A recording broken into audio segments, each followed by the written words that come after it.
Hello, everyone. Welcome to Spurs' review, or should I say Paxton Road's review of the Spurs show, Spurs game. A very, frustrating game for some people. Some people may take it as a good point, but overall, West Ham won, Spurs won at the London Stadium, 7:45 kickoff. Own goal from Tilo Kehrer and a finish from Souček with the goals. Welcome to the review show, Paxton Road TV. We did have, as I just about to say, we did have him. He's back here again with us. We have the greatest team on YouTube, the greatest panel, the greatest, quartet of pundits, should I say, on this Spurs space. We've got Sam Spurs for life, normally hosting, but I thought I'd give him a little bit of a rest and I'd let him, talk about his feelings and chill out a bit. So Sam, welcome. How you doing, my friend?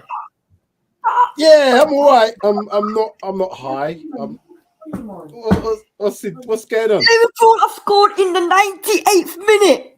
Oh, who scored? That's not nice. Cavallo scored, dear. really? 98th minute. Wow. And 5 minutes of added time. That's gonna boost them. I should get the breaking news. I should get the breaking news banner up, to be fair with you guys.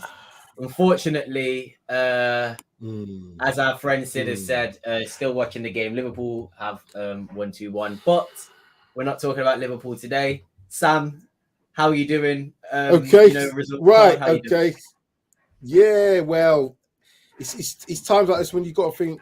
You look back. Okay, let's on the positives. We've got a draw out of West Ham. West Ham have been. They're always going to play like this against us. We know that. Even in the old days when we used to beat them quite regularly, they were always up for it. And they have improved over the last few years. They've got a good team. We've not gone there and done very well over the recent couple of games. So to take a point is always a positive. However, when you're one goal up, the way we conceded that goal against us, switched off, players just not concentrating, they get in behind, they get a strike at goal, it's 1-1. Problem for me after that is, did we look like we really wanted to go for it to win it? I saw their substitutions. I know our subs bench didn't have a lot of attackers on there. Their bench had more attacking players on there, had more attacking intent. But at no point did we even see some changes. We had Hojbjerg look like he wanted to come off partway through that second half. No changes were made. He played on, looked like he was okay, but we don't know. Players do that. And the next thing you know, he's out for 6 weeks. Richarlison, come on, 70-something minutes. Was that enough time? Could he have kept Kulusevski on, taken Emerson off? As you were saying, Darius, put Kulusevski to right wing back. Things like this. Why not bring Spence on? Get him a run out if we're going to attack to win the game. To me, we didn't do enough to win. It was the Conte thing. We ain't going to lose. But we've got to show a bit more intent now. We've got to show a little bit more intent, particularly with the substitutions. For me, the substitutions, we had enough players on the bench to change it. We could have changed it in the full-back area, wing-back area. We didn't. And that's on Conte. But, again, I'm going to go back to the point. If we look at this in the cold light of day, a point at the Olympic stage, in the London stage, whatever you want to call for it, is a good point. I hear you. Before I introduce my other two amazing guests, I do want to say hi to a few people and let those people know that I do want you to subscribe, like this video, hit that bell icon, support everybody on this channel and support the channel. We really appreciate every little bit of support that you give us. The bell icon does a really, really big favor for you, and it does for me. It lets you know when we upload videos. So yeah, make sure that you show us that you're enjoying the video and the content. Sid, Sean, I haven't forgot about you, but I do want to say hello to a few people. So Dino, can't ride this luck forever. Absolutely agree with you. Bit lucky, I'd say. Jews, hello, welcome. He says first half okay, second half went missing. We were lucky. Hammers could have taken all three. Could have, but they didn't. Needs to rest key players for Fulham. That will be might get onto that later on into the show. Key players. I'm not sure what member of Paxton Road that is. Phil Ambrose says one positive, another point. Better off than last season. So good to see everyone. Big up Colin as well. Not happy with a certain individual. I'm pretty sure we'll get into that as well. Kevin Murray says shots on target 1 or 2.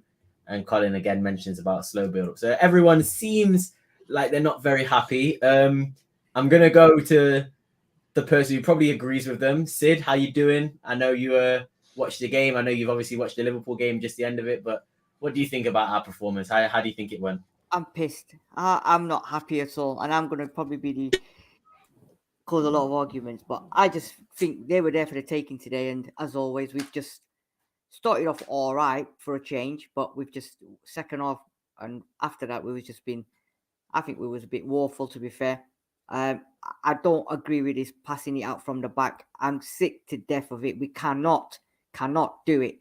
If it's not our defenders pissing and messing around, it's our goalkeeper. Lloris could have cost us the game today. He already cost us for the goal. He could have cost us after as well. And overall, I think Højbjerg's situation, man's injured. He's telling you, I want to come off. You're not subbing him. What's going on here? Again, a couple of players have gone missing again. One in particular, again. I don't know about you guys. I don't know if you're seeing it or not, but this Kane and Son partnership, I'm seeing that they don't want to pass to each other. Because on Sunday against Forest, Son could have passed to Kane once or twice. And today, Kane could have passed to Son. I don't think there's something not right. There's something just not right. And the performance wasn't as good as I thought it should have been. All right, we got a point out of it, as Sean's going to tell us that, compared to last season. But I think West Ham were there for the taking. And to be fair, they could have nicked it right at the end. And as for Glenn Hoddle's punditry, don't get me started on that either. Yeah, I mean, there's clearly a lot of things that you can definitely pick out about this performance that really were unimpressive and negative. But again, I think you can flip that and say there's a lot that you can take from the performance that was positive, and also the result at the end of the day to go away to West Ham against a team that I knew was going to, turn on their form factor, should I say, or turn on their form from literally only scoring a goal and not even scoring in the first 3 games. I knew that was going to happen. So, Sean, I don't know if you hold, the same opinion as me, the same thoughts as me, but how did you think the game went, and what's your views on this point that we've taken? Yeah, it's a disappointing. You're 1-0 up and you've kind of self-inflicted a equaliser, and Lloris needs to hold his head up today. He's been getting his flowers on Spurs social media all day, and tonight he had a mare. As Sid said, he could have cost us the game. But what do you want to do if you're not going to pass out in your Antonio and you play for an Antonio Conte team, Sid? I mean, goodness sake, at least respect the manager. The manager is dealing with what he's got. He hasn't got Romero. Romero would have made a major difference today. Having said that, Sanchez, I thought, was probably the best of our back three. And I felt sorry for him. His record of the best of 9+ hours that he hadn't conceded a goal. He was let down by the other members of the back three. So you know what it is? It's always bloody famine or feast with Tottenham, isn't it? You can't have a neutral. We've got a point at a place we didn't get a point last week. We're unbeaten. We're in the top 4. Come on, get a bit of try and get some joy in your life. I know. I've been watching our WhatsApp this evening, and it's just always going to be negative. So negative. You know what it is? I think I personally have set high standards for the team. I've set high standards for Conte, and so we should, because we have got a good squad. And we have got high standards. I heard people on our WhatsApp going, "We're not in control of the game." We had 91% possession after their goals. I don't listen to that. Of course, we had possession, we had control. But what I've seen from this game is when they equalised, I don't think we did enough to win that game. We didn't bring players on to change that. We didn't bring more energy on. I saw West Ham do that. Now I know they were at home. All I wanted to, we've been crying out for, we haven't got depth. We haven't got no players. We had a lot of midfielders on that pitch today, and we had a midfielder that looked like he needed to come off. We had 2 midfielders, in fact. Basuma didn't have the best of games. I'm going to say that now, but that yellow card didn't help him. I'm glad he stayed out there, but Højbjerg definitely could have come off. He was looking like he was a bit labouring for 5-10 minutes of that part. Why didn't the senior player step up and get in Basuma's ear and say, "Look, don't worry about it"? It's a hard one. I think it's a difficult one. I think when you have Basuma was okay today. I mean, I'm not having. He was okay. He was okay. Was it Skip who had a fracture? I think Skip had a fracture as an injury. I think coming back straight away is going to be difficult. And then you've got a young 19-year-old Pape. So I understand Højbjerg, wanting to carry on, but my thing is you can't say that, because listen. They've Hear me out. They threw on Paqueta. I understand that. And I he's understand only just that. landed And I today or do get yesterday. that. And they just but when you've got a character Come like on. Hotspur as well, you understand what Hotspur is going to be like. I know for a fact. I know Hotspur was saying he wanted to come off, but I know for a fact Hotspur will want to play if he can do. The issue is, I think at the time of the game where West Ham have got a lot of pressure on us now, I think to keep the structure is why Conte doesn't make these changes. However, it's not the right decision because in the long term, if Hotspur does have ligament damage, it's going to be an issue, and not bringing on substitutions earlier to impact games and not giving your players enough time to impact games is going to be an issue. So I do see where the issue is. We will get into it. Let's actually look at the stats and see, if we genuinely did control the game. Let me ask this question, Darius. Let me ask this question. Go on. Let me ask this question. Which question? I think my thing's behind. Sorry, I'm lagging way behind you guys. I'm lagging way behind. Sorry. No worries, Sam. I was just going to get into the stats. I'll get into the stats. If we look here, possession-wise, 61% for Tottenham, 38% for West Ham. 4 shots on target each, with West Ham having more shots, more touches and passes for Spurs. West Ham obviously doing a little bit more defending, as it seems, with the tackles and clearances. A quarter extra for Spurs, no offsides for Spurs, and yellow cards, quite a few more for Spurs. But overall, it seems like for me, and this is kind of confirming what I thought the game went like, Spurs had a lot of the ball, but the impetus wasn't there. And I think the issue with that is when you're controlling the ball a lot, you want to see a blitz of attack. You want to see a blitz. And when they're holding on to the ball like that, it may seem like a boring, game, and it may seem like we're not doing anything. But I just think we're trying to pick the right moment. And I'll ask you now, Sid, I'll bring you in. I know you're not happy with the result and the performance. And let's choose an individual, for example. I think Basuma, he had to come in today. We don't really have anybody else who could have come in. Do you think that yellow card, as Sam mentioned, was that key factor to him not being able to play his game? Or do you think it was, the formation, the system, what Conte is asking? What do you think was maybe the reason for Basuma's performance? Right, let me start off by saying, I think 5 yellow cards, right? 2 there, 2. And their 2 yellow cards came in the last couple of minutes. I think the referee was shite. Yeah, because that Basuma yellow card was never a yellow card in a month for Sundays, right? And I think he didn't have the best of games, but considering he had his yellow card, I think he done relatively well to control the tackles. Because there was a few times when, if you look at it, he could have got in for that ball, but he sort of thought, nah, if I do it, this idiot of a referee is going to give me a yellow and I'm off. So he sort of backed himself a little bit. But considering he got a yellow card so early, I think he done quite well. He couldn't obviously play his game because his game is quite physical sometimes, and them tackles probably would have got him sent off. So I think, give him credit. His first game, full game since the start of the season. So I'm not going to slag him off, to be fair. I think he done quite well. What's your sort of thoughts on the substitutions? And do you think the issue did come with that team getting a little bit stale towards the end of the game? Do you think Basuma, again, before he'd be potentially having to come off, do you think Spence, I know a lot of people screaming for Spence to come on, do you think substitutions could have made a difference in that game? I think Richarlison, as soon as he came on, made a difference straight away. And then that's the problem. And then you look at that bench now. Skip's just come back from injury. You can't bring him on in a London derby because as good as he is, his first game back, he's going to be a little bit not on it kind of thing. Papa Sar's not played yet. And going back to what you were saying before, Tyrus, about we've got youngsters, mate. Other teams have got youngsters. Carvalho's just come on for Liverpool today and he scored the winner for him.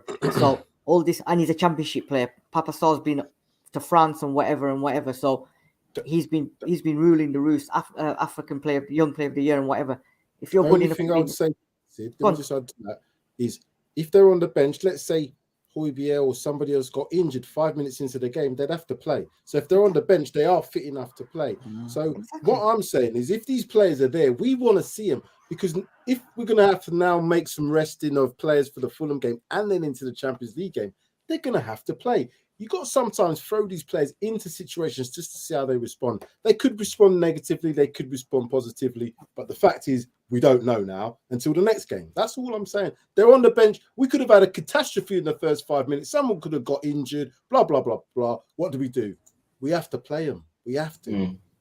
Sean, I'm going to move on to, the lineup. This is how it sort of started out. Let me go through it because I feel like it's a little bit small for people on mobile phones. So on West Ham side, it was a 4-5-1, 4-2-3-1, but a lot of the time potentially Rice was dropping in that centre back. So Kufal, Kera, Zuma, Cresswell along the 4, Rice, Souček in a double pivot, Bowen, Benrahma, and Fornals as a and Antonio up front. We were pretty much the same. Davis, Dyer, Sanchez, Perisic, Hoy. Yeah, Basuma was the only change. Emerson on the right, Kulusevski, Son, and Kane. I think Glenn Hoddle, God knows why he gave Antonio man of the match. I think he gave Antonio man of the match. But I'll ask you, I'll go to you first, Sam. If you are, up to speed with us, you're not lagging behind, you can communicate with us, can't you, Sam? You still good? I think so. Okay, good. Yeah, I was just going to ask you who you thought your man of the match was, if you could pick a man of the match, and any potential changes you would make for that Fulham game on the weekend.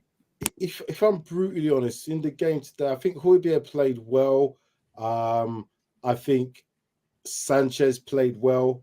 There wasn't no heroes, don't get me wrong. There was nobody that stood out head and shoulders. But if I was looking at a player, I would say Sanchez did all right. And it wasn't his fault for the goal. I think he was solid enough. I even think to a degree Emerson was okay, but he's not good enough. Do you know what I'm saying? There's more that I expect from these players.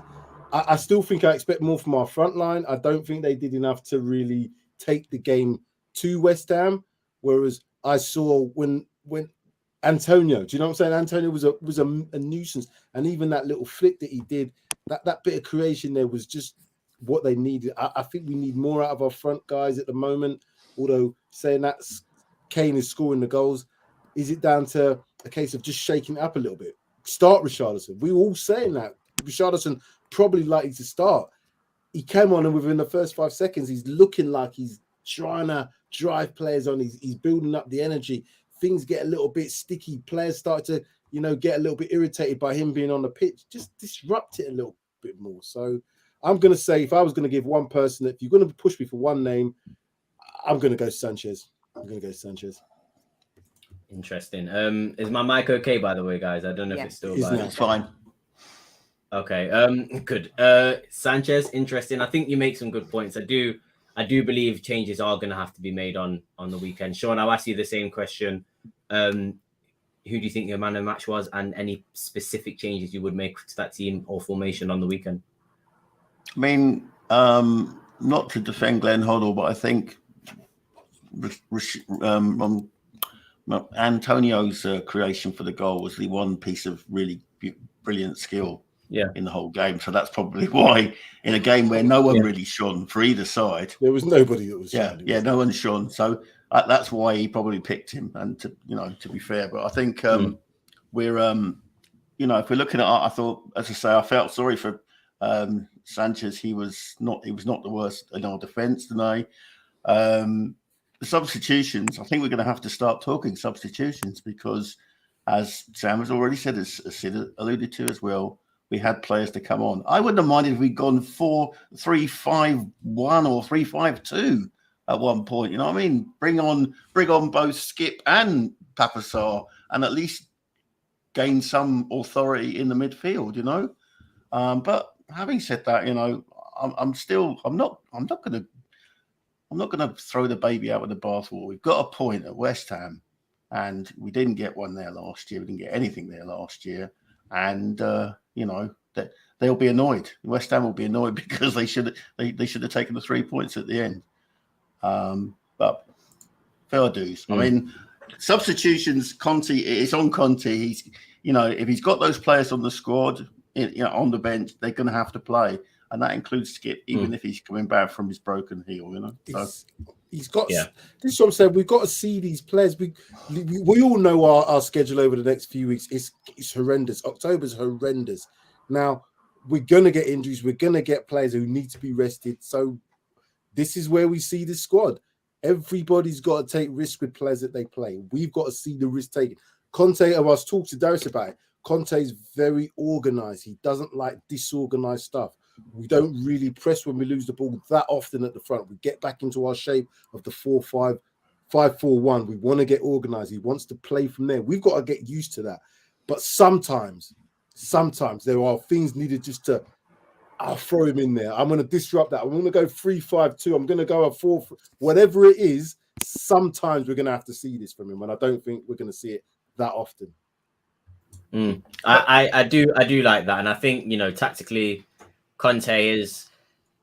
You can disagree with how he's set out for these 5 games, but what you can't deny is that he stuck to his guns, and this is his plan, and he doesn't press from the front, and I do believe there's a reason for that. I think he saves a lot of energy in his team by not making them press from the front, and you can sustain those counterattacks for the entire game by doing that. So I do think there is a method behind not being as intense as an Arsenal or a Man City. However, will fans accept that if we start to drop more points? I think 12 points from a possible 15.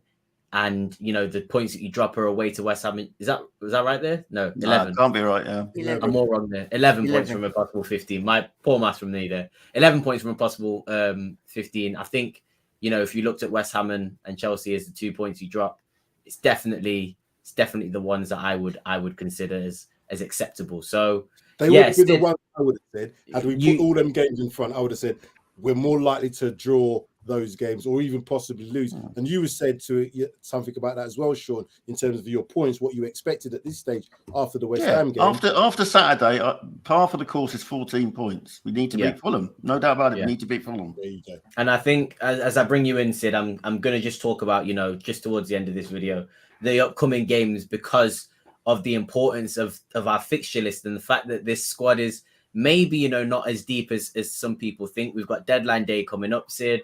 And I'm just going to run through, the 3rd of September is our next game on Saturday. We have Fulham. Then the 7th, we've got Marseille at home, City away on the 10th, Sporting away. Then on the 13th, Leicester at home on the 17th.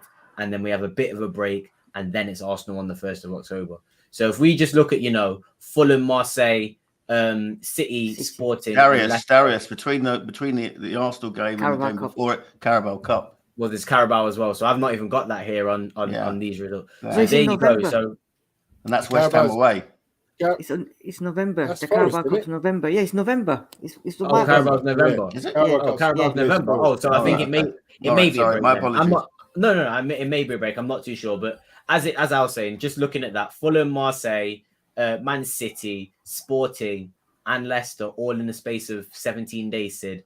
What do you think, and who do you think needs to then step up in this team to allow us to get through this grueling next month? Let me tell you one thing. We're going into September, and Conte's got a massive decision to make in terms of concentrate on the Champions League or the Prem, because the way that everybody's at it at the moment, people are dropping points, people are getting points.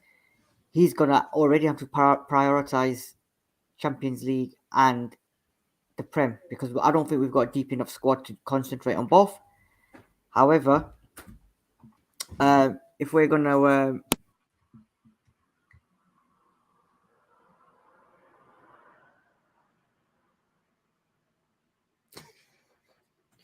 Sid, he's famous. You're not even going to sing for him, Sid? Leave him to it, man. Yeah, I'm on live. Yeah. If you got family members there. The West Ham fans, didn't it, just come back from the game? Oh, don't worry. We'll let you have your argument. Remove him from the stream. Remove him from the stream. I'm out. That's something you didn't tell us, Sid. You didn't tell me that you had family members as West Ham. Family one in your cup final. One anyway, in your cup final. Sorry about that. Continue, my friend. Continue.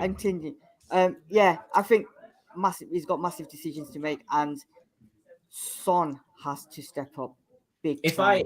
If I ask you this question then, Sid, because you mentioned about prioritizing Premier League and Champions League.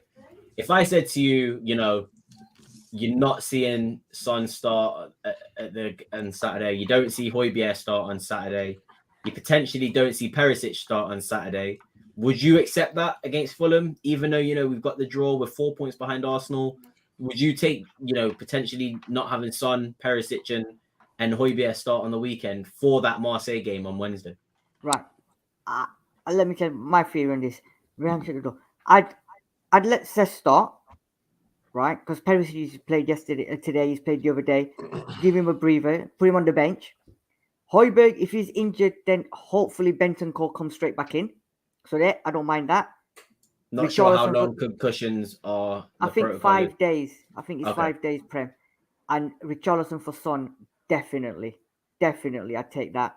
But Conte's not going to drop his son-in-law, is he? So, but yeah, I would take them substitutes because you can bring Perisic on at any time. You can bring Son on as well. And you've got Bentancur and Bissouma in the middle. So I'd be happy with that. Sean, what's your thoughts? Do you know? I never really contributed to the discussion on substitutes, to be fair. Well, please. Yeah. When he took off Kulusevski, everyone was going apoplectic. But I tell you what, Kulusevski was invisible in the second half. He had a very good first half, but he disappeared in that second half. And you could have taken either him or Son off. Son at that point was actually finding space and was getting shots away. And he's a corner taker. So, it was the right decision. So you say it was the right decision then? It was the right decision to take Kulu off rather than Son. However, Son is in a funk. He is in a funk. I mean, if that cross from Kane, note that, Sid, the cross from Kane that was turned into his own net was going to Son. If it had hit Son's arse and got in, you wouldn't have been having that story about them not talking, not speaking to each other. That's nonsense. I didn't say that's not nonsense, speaking to each my other. friend. Nonsense. I said not speaking to each other. I'm just saying, last season when they're on form together, they're finding each other. But for some reason, this season, I think they're looking at the number ones. I think so. Anyway, they were 10 centimeters away from having their first assist together. So don't. I think confidence. Son is very much a performer of confidence. He really does need that confidence and that support, and I will support Son. However, now I think on Saturday he does need to be dropped. Yeah, he do. Yeah, I was just about to say now we do have the luxury of having a quality player like Richarlison. Is he going to drop? Because I don't see him dropping him. But the thing is, if you were going to drop him, you would probably. It's not dropping. Let's say rest him for Wednesday. Okay, let's use the term rest. Yeah. Let's use Conte's terms. Rest. Yeah. We're not dropping. The only reason I see him resting him then is it's a good excuse to rest him for the Champions League game. That's a prime excuse now. So he can do that. So Conte can come out in the press conference and say, yeah, I'm going to rest Son because we've got Champions League. That's easy to do. I think we all know he needs a rest just to get a kick up the backside. I look at Kulusevski. I also think he needs a little bit of a kick up the backside. Like you were saying, good first half, second half, he didn't quite live up to it. I still think we need to use other players. We've got to see what the wing backs are like.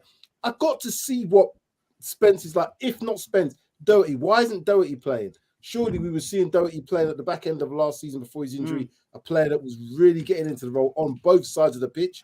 Is he falling out of favour? If so, we're really in a big problem now. No, I think Doherty's still recovering his injury, to be fair. How much pre-season did he do? He was out for a long time. Good point. And it was a very serious injury, Yeah. I understand, but are we just putting people on the bench for numbers? I know there's a degree of almost, maybe. But if we need to play a player, I'm looking at the bench and thinking, if you're on the bench, you're there because you can play, not to make up a number. You're right. I'm seeing the right wing back as a central place for us to attack down, and we're not doing enough. 100%, you're right. I think you're 100%. You're right. He's putting players on the bench, Sam, exactly what you're saying, with the intentions of only using 3 of them players. And he's already got, in his mindset, he knows, I'm going to bring him on. The other lot can just keep the bench warm. And you know what? You go and buy these players. You bought 6-7 players in the window. I don't want to complain. I don't want to hear him say that he hasn't got players. I'm seeing shades of Pochettino in his substitutions. Yeah, he does seem very, very fixed in there. But I don't dispute that Kulu had to come off, and I don't dispute that Son needs a rest on Saturday. Agreed. But I'm really worried that he made Pierre-Emile Højbjerg play on for the whole 90 minutes. Agreed. But he was clearly in a bad injury. But then there are a few worries. But then Højbjerg should have insisted on coming off as well. He didn't. That's the problem. If you're injured, then you're injured, and you tell your manager, "I'm coming off. Regardless, I am coming off. I am not fit." You know what Højbjerg is like? I saw them Højbjerg did the old sign. He looked like he wanted to come off. He did it twice. Conte's face looked like it drained of blood a little bit because he was like, "Oh my God, Jesus Christ, what am I going to do?" Instead of like, okay, I want to rest this player for the next game. Let's see this game out. As you were saying, someone said earlier, bring Skip and Psar on, block up the midfield, go 3-5-2. Don't let them. The old Jesuit in Antonio came out, the Italian Catholic. You suffer. You suffer, my brother. And that's what he said. He said, "Are you going to suffer?" So he probably made him play out to see out this result, which we might now lack him in the game against Fulham. Stay on the field. I hear that though, Sam. I do hear that. You know, he wanted to get the point away at West Ham. That's what he's done. If he doesn't start Hotspur, I will give him the. I'm not going to let him off because I do agree. Like, I don't agree if a player makes that signal, you know what Hotspur is like. He's not going to really want to come off, but his body is telling him that it's not going to. You do have to take that responsibility and bring him off.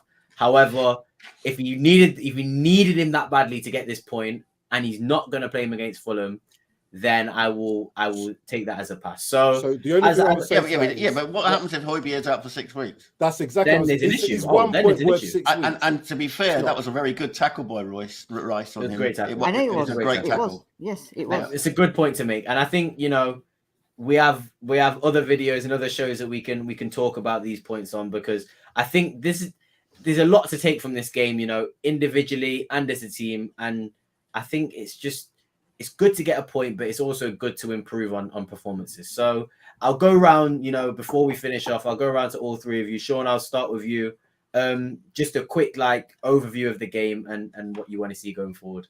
Well, in the preview show, I called it 2-2. It's 1-1, so I get the point for the correct Sam, score. I hope you're making. I think Kane was one of my goal scorers, but unfortunately, it's an own goal. But yeah, I mean, look, come on, let's get away from this famine and feast. We got a point at a place we didn't get a point at. We're unbeaten. We're in the top 4. We've got a stick on the tails of Man City. As close as we can get to them. And the other teams seem to be getting. Liverpool winning in Fergie time. We let's just take it and go on. On to Saturday and beat Fulham. On to Saturday, and that will be a tough game in itself as well. Sid, same to you, my friend. Thoughts on overview on the game and what you want to see going forward? Not happy with the performance. I think we should have got the 3 points there. To be fair, I think in the end we were quite lucky to just get the 1 point. Although it's a 1 point, it's not a loss. I agree what you're saying, Sean. Got to give the referee the man of the match, to be fair, because nobody else deserved it. And Conte needs to start making subs earlier and dropping players who are not on form, because you will never see this at Liverpool, Arsenal, even at Man City or anywhere else. If a player's not in form, you can't just keep giving him game after game after game and expect him to get something to happen. And he's got to do it sooner rather than later, because we're getting away with it in games. When these games now come thick and fast, he's gonna run out of excuses. And 100% what everyone else is saying about these substitutions. You've bought the players, played the damn players. That's it. Not even a song. He's just said it straight up, straight down. That's how you know Sid's being serious. Before I even give him an opportunity to sing, I'm going to go to you, Sam. Sorry, Sid. I'm not even singing, mate. He's not even singing mode. You're not even singing tonight. He's not even singing. That's because his family are singing Bubbles in the corner at him. Yeah, they could probably hear that in the background. Bubbles, Sam, what's your thoughts on the game quickly and what you want to see go? Yeah, so hopefully there's no lagging, but if it is, no, you're good. Result-wise, I'll take it. Performance-wise, there was some good stuff in there in terms of possession. I did see. Did we do enough to win the game when they got the equaliser? No. Is Conte a bit too safe? I think he's a bit too safe. I think we need to see a bit more risk taken from him, substitutions, even change of formations when we need to win a game. I think he's got this, we're not going to lose mentality away from home. And yes, I understand it. And yes, we're unbeaten, but teams are going for wins at the moment. Manchester City and Arsenal are going for wins. And you have to look at what they're doing, because they're at the top. We can forget about Liverpool and all the rest of it below us, but we've got to think. We've got to keep... There was an opportunity, Sid said, to win this game tonight. We didn't take it. I've rolled on. Let's see what happens. I just don't want to see the same sort of performance against Fulham and players not playing if we know we've got a whole host of games to play over the next 6 to 8 weeks. I think I echo all three of what you guys said. I think subs for me is the big one. I'm happy with the result. I'm not really happy with the performance, but I can completely understand, as I knew West Ham were going to somewhat turn up in this game. So I think it's just, kind of just take what we've got, be a bit angry that we couldn't get any more, and just secure these points at Fulham, because the Champions League is coming soon and it's going to come thick and fast. And certain teams, I think, are going to realize, you know, as these games go on and you've got to worry about other games coming, you know, pretty much right behind them, it's going to get tough. And this is the start of the season. We're not even in crunch time. We've not even had the big old World Cup that people don't even want to talk about yet. So there's a lot of other things to worry about. And I'm happy that we've got 11 points from 15. So thank you very much. I want to make sure that I say thank you to everyone who's been in the comments, commenting. Enrique, Dino, Colin, Jews, Kevin, John, everyone's been here. Darren, loads of people. Clemon, I don't know if that's Longley, but Clemon's here. And Dino, you were here from the start. Everyone. I think we even had a friend from Arsenal in earlier on. We had Gumza as well, who was talking about, trying to tell me that our bench looks shit and you could see that Conte didn't make subs. You're still bringing on Nketiah off the bench. I don't want to hear it from you. Just be happy you've got your 15 points and just, you know, they can't worry about that. Bench, come on. I don't want to hear anything. Don't do that. When you got El Nene, come on, stop now. He makes. Thank you very much, by the way. You make a good point. Go check out the sister channel Armory. They're going live in half an hour, so I'm pretty sure they're very happy about themselves. But we don't care. Eddie was a 9 out of 10. I didn't watch a game. I don't care if he was a 2 out of 10. Nobody wants Eddie and Nketiah in their team. No, but anyway, I think he meant Eddie was watching 9 out of 10 cats on TV. Oh, that's what it must have been. Must have been. But anyway, I'm not going to hold anybody longer. Thank you, everybody, for watching the video. Please like it. Please subscribe to this channel. Please hit that bell icon. I think me and Sean will be going live tomorrow for deadline day. I will put out a tweet and stuff to let you know, nearer to the time when we will be going, and Sean will discuss all that stuff. But yeah, thank you very much, Paxton Road. Thank you very much, you three, for being on the show. Hopefully, Sam, you felt a little bit more chill being the guest and not the host. Well, it's good to be the guest. He doesn't like to see control. He's a Conte. He's our Conte. He doesn't like to see control. He loves the sound of his own voice. We love it too. Those velvet tones. Wow, where did that come from? I didn't answer that. What? We couldn't do it without you. Thank you, everybody. I'm going to go now. See you later. Come on, you Spurs. See you later, guys.